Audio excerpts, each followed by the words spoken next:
उस रात शमशान में हमने सिर्फ एक वीडियो ही रिकॉर्ड किया था, लेकिन उसमें एक साया दिखा और उसने हमारे दोस्त का नाम लेकर कहा, राजिंदर, अब तुम नहीं बचोगे।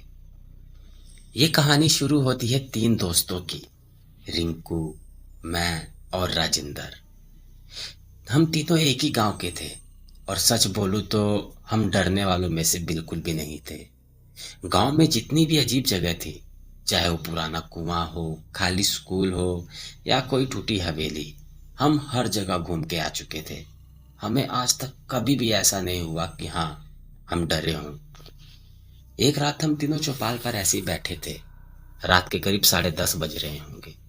हल्की सी हवा भी चल रही थी और कुत्ते भी कहीं दूर भौंक रहे थे। तभी अचानक राजिंदर ने कहा, यार, हम हर जगह घूम लिए, बस एक ही जगह बाकी है। मैंने पूछा, कौन सी? वह थोड़ा रुक कर बोला, शमशान घाट। एक पल के लिए तो हम तीनों चुप हो गए। पता नहीं क्यों उस नाम में कुछ तो था अजीब, जो बाकी जगहों से उसे अलग बना रहा था। रिंकू ने हंसकर कहा, अरे वाह, वहां क्या होगा, लोग खुद ही तो ऐसे ऐसे उल्टे सीधे किस्से बना लेते हैं। मैंने भी हाँ में हाँ मिलाई। चल फिर आज चलकर देख लेते हैं।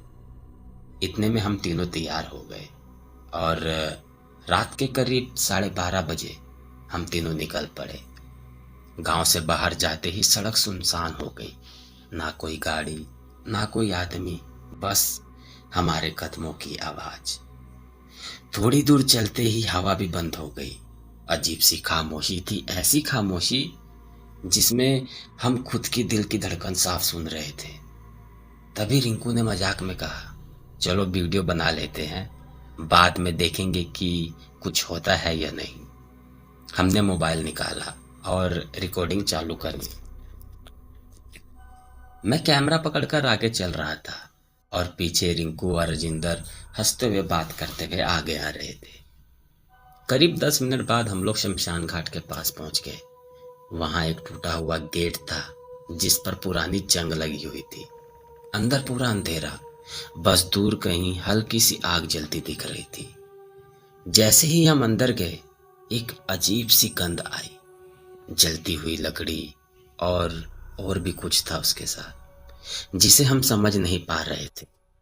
मैंने धीरे से कैमरा उस तरफ घुमाया जहां आग जल रही थी। वो एक अधजली चिता थी। लकड़ियां आधी जल चुकी थी और हल्की हल्की आग अभी भी जल रही थी। अब तक हम हंस रहे थे, लेकिन वहां पहुंचते ही तीनों थोड़े चुप हो गए। राजिंदर ने धीरे से कहा, यार, कुछ अजीब सा लग रहा है। रिंकू ने तुरंत बोला, कुछ नहीं है, बस दिमाग है। तभी मुझे हल्की सी आवाज सुनाई दी, जैसे कोई पायल। मैंने तुरंत पीछे मुड़कर देखा, पर कोई नहीं था।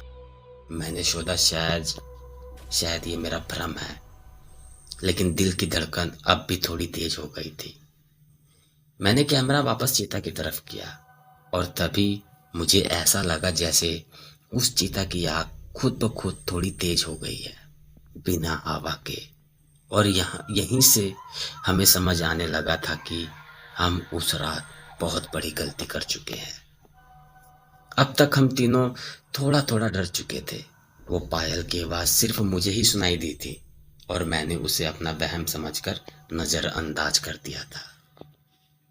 लेकिन तभी राजिंदर ने धीरे से मेरे कंधे को पकड़ा और फुसफुसाया, भाई, अब सच में मुझे बहुत अजीब लग रहा है। यहाँ से चलते हैं, नहीं तो मुसीबत में पड़ जाएंगे। रिंकू ने भी तुरंत हाँ में हाँ मिलाई। हाँ यार, अब मजाक ठीक नहीं लग रहा। लेकिन पता नहीं उस वक्त मेरे दिमाग में क्या चल रहा था। मैंने धीरे से कहा, नहीं, अभी नहीं, थोड़ी देर और रुकते हैं, देखते हैं क्या होता है। फिर मैंने उनसे कहा, तुम लोग कैमरा मत बंद करना, बस उसे कहीं छुपा दो और चुपचाप मेरे साथ चलो। शमशान के कोने में एक छोटा सा कमरा बना हुआ था, जहां पर किसी के जलने के बाद लोग कुछ देर तक बैठते थे। हम उसी कमरे के एक अंधेरे में जाकर बैठ चुके। रिंकू ने घबराई हुई आवाज में पूछा। भाई, ये क्या बेवकूफ़ी है, अब हम यहाँ क्यों छुपे हैं? मैंने धीरे से जवाब दिया। लोग कहते हैं रात को यहाँ कोई आता है, जैसे आत्माओं का डेरा। मैं बस देखना चाहता हूँ कि ये सच है या फिर सिर्फ एक मिथ। समय धीरे धीरे बीत रहा था। 10 मिनट, 20 मिनट, शायद 1 घंटा, लेकिन हमें कुछ भी नहीं दिखा। हम तीनों अब वापस उठने ही वाले थे कि तभी इस बार एक आवाज बिल्कुल साफ सुनाई दी। मैंने तुरंत रिंकू और राजेंद्र की तरफ देखा और उनके चेहरे को देखकर समझ गया उन्होंने भी वो आवाज सुन ली थी। अब हम तीनों के चेहरे का रंग उड़ चुका था। दिल इतनी तेज धड़क रहा था जैसे अभी बाहर आ जाएगा। हमने धीरे से कमरे के बाहर झांका और तभी हमें एक साया दिखाई दिया। वो किसी औरत का साया था, लेकिन वह जमीन से थोड़ा ऊपर तैर रहा था और धीरे धीरे वो उस जलती हुई चीता की तरफ बढ़ रहा था। वो साया चीता के पास जाकर रुक गया। कुछ सेकंड तक बस खड़ा रहा, फिर वो धीरे धीरे हंसने लगा, एक बहुत ही धीमी और अजीब हंसी। और फिर उसने अपना एक हाथ उठाया और जो हमने अगला देखा उसने हमारी सांसें रोक दी। उस जलती हुई चीता में से एक अधजला आदमी धीरे धीरे उठकर बैठ गया। उसका शरीर आधा जला हुआ था, पैर पूरी तरह काले पड़ चुके थे, वह खड़ा भी नहीं हो पा रहा था। राजेंद्र ये सब देखकर चीखने ही वाला था, लेकिन मैंने तुरंत उसका मुंह दबा दिया। रिंकू अब पूरी तरह कांप रहा था और सच कहूं तो हम तीनों की हालत बहुत ज्यादा खराब हो चुकी थी। अब माहौल पूरी तरह बदल चुका था। हवा बिल्कुल नहीं चल रही थी, लेकिन ठंड अचानक बढ़ गई थी। वो साया कुछ बड़बड़ा रहा था, जैसे कोई मंत्र पढ़ रहा हो। पर तभी एक एक करके वहां और भी साए आने लगे। अब वो सब मिलकर उस अध जले आदमी के चारों तरफ खड़े हो गए। ऐसा लग रहा था जैसे वो उसकी आत्मा को पकड़ना चाहते हो, उसे अपने साथ ले जाना चाहते हो। काफी देर बाद धीरे धीरे समय करीब 4:30 हो गया। दूर से गांव की औरतें की बात करने की आवाज आने लगी। जैसे ही सुबह हल्की सी रोशनी फैली, वो सारे सारे एक एक कर गायब होने लगे और देखते ही देखते वह चिता फिर से वैसी ही हो गई, जैसे कुछ हुआ ही ना हो। हम अभी भी उसी कोने में छुपे हुए थे, पूरी तरह डरे हुए। कुछ समझ नहीं आ रहा था। जैसे ही सूरज की हल्की रोशनी अंदर आई, हम धीरे धीरे बाहर निकले और तभी मैंने देखा राजेंद्र बेहोश पड़ा था। मैंने उसे उठाने की कोशिश की, लेकिन उसका शरीर बिल्कुल ढीला था। रिंकू ने कांपती हुई आवाज में कहा, भाई, लगता है ये बेहोश हो गया, इसे बाहर लेकर चलते हैं। हम दोनों ने मिलकर उसे उठाया और शमशान के बाहर जो नल है उसके पास लेकर गए। उसके चेहरे पर पानी डाला। कुछ सेकंड बाद उसने धीरे धीरे आंखें खोली, लेकिन उसकी आंखों में डर नहीं था, कुछ और ही था। हमने जल्दी जल्दी अपना सामान उठाया, कैमरा वगैरह समेटा और बिना पीछे देखे वहां से निकल गए। वापस आते वक्त राजेंद्र बिल्कुल चुप था। रिंकू भी कुछ बोल नहीं रहा था। सच कहूं तो डर तो मुझे भी बहुत लग रहा था, लेकिन मेरे मन में एक ही बात थी कि हम वहां से निकल आए, हमारी जान बच गई। हम तीनों अपने अपने घर चले गए, थोड़ा फ्रेश हुए और बिना किसी से कुछ कहे सो गए। दोपहर के करीब 1-2 बजे मैंने दोनों को फ़ोन किया, सोचा अब रिकॉर्डिंग देखते हैं। रिंकू तुरंत आ गया, लेकिन राजेंद्र ने फ़ोन पर ही कहा कि भाई, मैं ठीक नहीं हूँ, मुझे बहुत बुखार है। ये सुनकर हम दोनों उसके घर पहुंचे। जैसे ही अंदर गए, राजेंद्र बिस्तर पे पड़ा था। उसका शरीर जल रहा था बुखार से। उसकी माँ परेशान होकर बोली, पता नहीं कहाँ कहाँ घूमता रहता है रात भर। लेकिन हमने कुछ नहीं बताया, बस उसे आराम करने को कहा और वापस आ गए। अब हम दोनों एक कमरे में बैठे थे और मोबाइल में वो रिकॉर्डिंग चलाने लगे। पहले कुछ सेकंड तो सब कुछ नॉर्मल था। हम तीनों चल रहे थे, हंस रहे थे, शमशान की तरफ जा रहे थे। लेकिन जैसे ही वीडियो आगे बढ़ी, स्क्रीन अचानक हल्की सी धुंधली हो गई, जैसे कैमरे के सामने कोई आ गया हो। लेकिन अजीब बात यह थी कि वहां उस वक्त हमें ऐसा कुछ भी दिखा ही नहीं था। वीडियो में एक साया बन रहा था, धीरे धीरे। और फिर उसने कुछ कहा। आवाज धीमी थी लेकिन बिल्कुल साफ। राजिंदर, अब तुम नहीं बचोगे। ये सुनते ही हमारे हाथ कांपने लगे, दिल जोर जोर से धड़कने लगा। हम हम दोनों एक दूसरे को देखने लगे। इसको राजिंदर का नाम कैसे पता? क्योंकि उस वक्त हमने वीडियो में कहीं भी उसका नाम नहीं लिया था।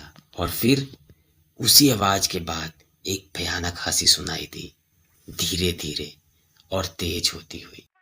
और अचानक वीडियो बंद हो गई। हमने फिर से वीडियो चेक की, लेकिन उस रात की कोई भी फुटेज नहीं थी। ना शमशान, ना कोई चीता, ना वो साए। बस एक वही क्लिप जिसमें साया और वो आवाज, राजिंदर, अब तुम नहीं बचोगे। अब हमें राजिंदर की बहुत चिंता होने लगी थी। मन में बार बार एक ही बात आ रही थी कि कहीं ये सब हमारी नासमझी की वजह से तो नहीं हो रहा है। लेकिन अब हम कुछ कर भी तो नहीं सकते थे। अगले ही दिन हम फिर राजिंदर के घर गए। इस बार उसकी हालत पहले से बहुत ज्यादा खराब हो चुकी थी। उसने हमें देखते ही धीरे से कहा, भाई, मैं चल भी नहीं पा रहा हूं। ऐसा लग रहा है जैसे शरीर में कोई ताकत नहीं बची। उसकी आवाज बहुत कमजोर थी और आंखों के नीचे गहरे काले घेरे पड़ चुके थे। हम रोज उसे देखने जाते, लेकिन हर दिन वह कमजोर होता जा रहा था। कुछ ही दिनों में वह बिस्तर से उठना भी बंद कर चुका था। दिन भर बस छत को देखता रहता और कभी कभी बिना वजह हल्का सा मुस्कुरा देता था। एक दिन जब हम उसके पास बैठे थे, अचानक उसने मेरी तरफ देखा और बहुत धीमी आवाज में बोला, वो अभी भी यही है? मैंने घबरा कर पूछा, कौन? उसने जवाब नहीं दिया, बस कमरे के एक कोने की तरफ देखने लगा। हमने भी उधर देखा, लेकिन वहां कुछ था नहीं। लेकिन पता नहीं क्यों उस कोने में देखने से अजीब सा डर लग रहा था। उसकी माँ ने हमें बताया, रात को ये सोता नहीं है, कभी कभी उठकर बैठ जाता है और किसी से धीरे धीरे बात करता रहता है। ये सुनकर तो हमारे रोंगटे खड़े हो गए। और फिर वो दिन आया जिससे हम बहुत ज्यादा डर रहे थे। हम सुबह सुबह उसके घर पहुंचे। बाहर काफी लोग खड़े थे। दिल जोर से धड़कने लगा। जब हम अंदर भागे, राजिंदर बिस्तर पर सीधा लेटा था, आंखें खुली हुई, लेकिन उनमें कोई हरकत नहीं थी। अब हम समझ गए हम उसे नहीं बचा पाए। लेकिन जैसे ही हम वापस मुड़ने लगे, मुझे ऐसा लगा जैसे उसके होंठ हल्के से हिले। और बहुत ध्यान से सुनने पर ऐसा लगा जैसे वो कोई फुसफुसाया है, अब अगला कौन? मैंने तुरंत रिंकू की तरफ देखा। उसके चेहरे का रंग उड़ चुका था और उसी पल हमें यह एहसास हुआ कि यह सब अभी खत्म नहीं हुआ है। राजिंदर के जाने के बाद हम सब कुछ जैसा थम गया हो। मैं और रिंकू दोनों ही अंदर से टूट चुके थे, लेकिन उसमें उससे भी ज्यादा डर अभी खत्म नहीं हुआ था। हमने कोशिश की कि उस रात को भूल जाएं, लेकिन कुछ चीजें भूलने को नहीं भूलती। राजिंदर के जाने के 2 दिन बाद रात के करीब 2:30 बजे मेरा मोबाइल अपने आप रिकॉर्डिंग चालू हो गया। मैं गहरी नींद में था, लेकिन सुबह जब उठा तो फोन में एक नई वीडियो पड़ी थी जिसे मैंने रिकॉर्ड ही नहीं किया था। दिल थोड़ा घबराया, लेकिन मैंने हिम्मत कर वीडियो चलाई। वीडियो पूरी तरह काली थी, कुछ भी दिख नहीं रहा था, बस मेरी ही सांसों की आवाज आ रही थी, जैसे कोई मेरे बहुत पास खड़ा हो, फिर धीरे धीरे एक फुसफुसाहट सुनाई दी। एक चला गया। मेरा दिल जोर से धड़कने लगा। फिर से वही आवाज आई। अब दूसरा। मैंने तुरंत रिंकू को फोन लगाया, लेकिन उसका फोन बंद आ रहा था। मैंने बहुत बार ट्राई किया, लेकिन कोई जवाब नहीं। मैंने बिना सोचे उसके घर भाग कर गया। वहां पहुंचा तो देखा उसके भी घर के आगे भीड़ लगी थी। अब मेरा दिल एकदम से टूट गया। मैं अंदर गया। रिंकू जमीन पर पड़ा था। उसकी भी आंखें खुली थी और चेहरे पर वही डर जो हमने राजेंद्र को देखा था। अब सब कुछ साफ हो चुका था। पहले राजेंद्र, अब रिंकू, और वो आवाज। एक चला गया। अब दूसरा रिंकू था। मैं धीरे धीरे पीछे हटने लगा।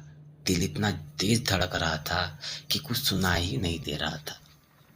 जैसे ही मैं घर से बाहर निकला, सामने एक पुराना शीशा पड़ा था। मैं बस 1 सेकंड के लिए उसमें देखा और उसी पल मेरी सांस रुक गई।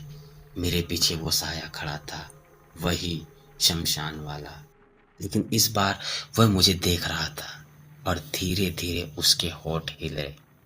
अब तीसरा। उस दिन के बाद मैंने कभी पीछे मुड़कर नहीं देखा, लेकिन आज भी जब रात के 2:30 बजते हैं, मेरा फोन खुद ब खुद रिकॉर्डिंग चालू कर देता है और हर बार उसमें एक ही आवाज आती है, मैं अभी भी यही हूँ।